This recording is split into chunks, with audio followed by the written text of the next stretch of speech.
Hello, this is Ray Ferguson with Shaheen, Ruth, Martin, and Farmville Real Estate. I hope everybody's doing well. I want to answer a couple of questions I get every day. Number one, how's the market? Number two, what are interest rates doing? So let me attempt to answer those right now, okay? Number one, how's the market?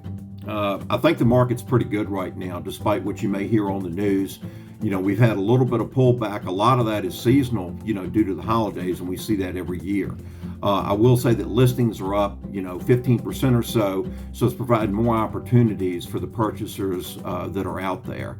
What happened last year is we started, with interest rates in the 3% range, and then, they started to slowly go up and then quickly go up as the second quarter hit, getting into the summer and that sort of thing at the end of the second quarter. And they were knocking on the 8% door. Fast forward to today, we're at about 6.2% with those at 700 credit or better. I think what we're going to end up at is probably somewhere around 5.3, 5.5%.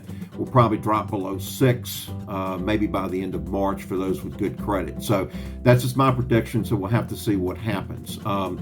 As far as how's the market, I can use a couple of examples. I went to an open house with one of my new clients this past weekend, and I inquired with the agent. I said, how many showings have y'all had? And it just gone on the market is in the 350 to 400 range. And he said, we've had 91 showings. I've got 10 offers in hand.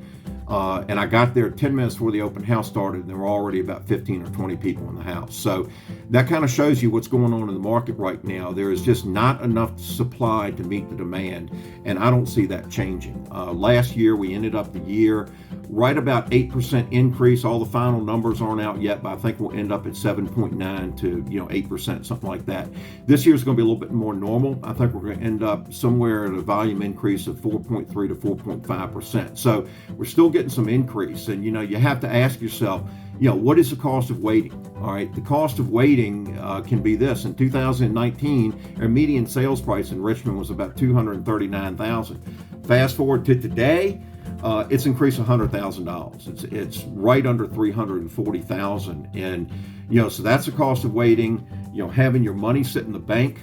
We've had inflation in the 6.5 to 8% range over the last couple of years. So if you've got $100,000 there, you're losing, take an average about $7,500 for each year that you let that sit in the bank. So just a couple food for thought things. I would say that if you see something that you like, if you see something out there and it works for your family, move forward, purchase the home. Okay, and I'm not saying that because I'm a real estate salesperson. That is a good piece of investment advice. If you sit there and wait, interest rates aren't going to go down to the level that you want them to, that you're dreaming of, and houses, the prices are going to continue to increase. So just kind of keep all that in mind as you're contemplating, purchasing a home. I'm happy to sit down with you. I'll do a real estate review on your current home, your current neighborhood, and we can talk a little bit about the market specifically and exactly what you want to do. And I will give you good, sound advice, and just tell you what's going on, and you make the decision based on that.